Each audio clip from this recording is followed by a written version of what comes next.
Shalom, je suis Félicité Batouapa. Encore une fois de plus pour un nouveau numéro d'un verset, une vie. Pour aujourd'hui, nous serons en train d'exploiter le passage de Joël 3:10. Alors j'aimerais t'inviter à prendre ta Bible. Ensemble, nous allons le lire. La Bible déclare: de vos socs des charrues, forgez des épées, et de vos serpes des lances. Que le faible dise: je suis fort. J'aimerais t'emmener à comprendre quelque chose aujourd'hui. Très souvent dans la vie commune, lorsqu'on remarque que tu es un enfant de Dieu, lorsqu'on remarque que tu es un chrétien, ceux-là qui ont l'habitude de se tourner vers les convoitises de la chair, ceux-là qui ont l'habitude de se tourner vers le péché, seront en train de te faire croire que tu es faible. Pourquoi? Parce que tu as une serpe. Pourquoi? Parce que tu as des socs de charrue. Et tous ces éléments-là constituent des éléments des champs. Entre autres, cela veut dire que tu as avec toi la parole de Dieu.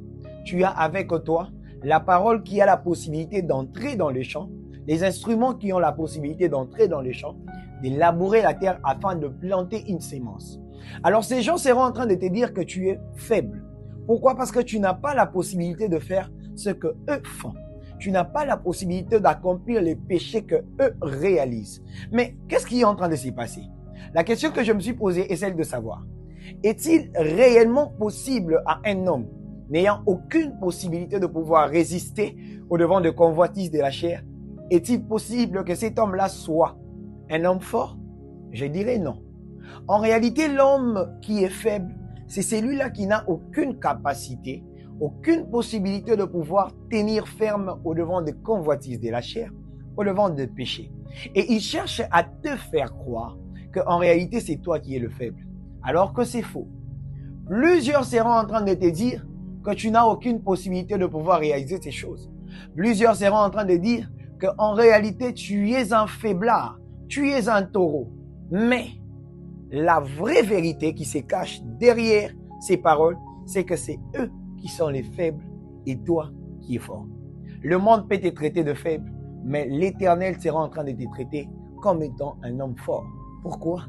Parce que tu as la capacité. Pourquoi? Parce que tu as la possibilité de pouvoir résister au devant de convoitises de la chair. Écoute, ne te fie pas aux paroles de ces gens, mais dis-toi qu'à partir d'aujourd'hui, que le faible que le monde déclare sur toi, en réalité, tu n'es pas faible, tu es fort.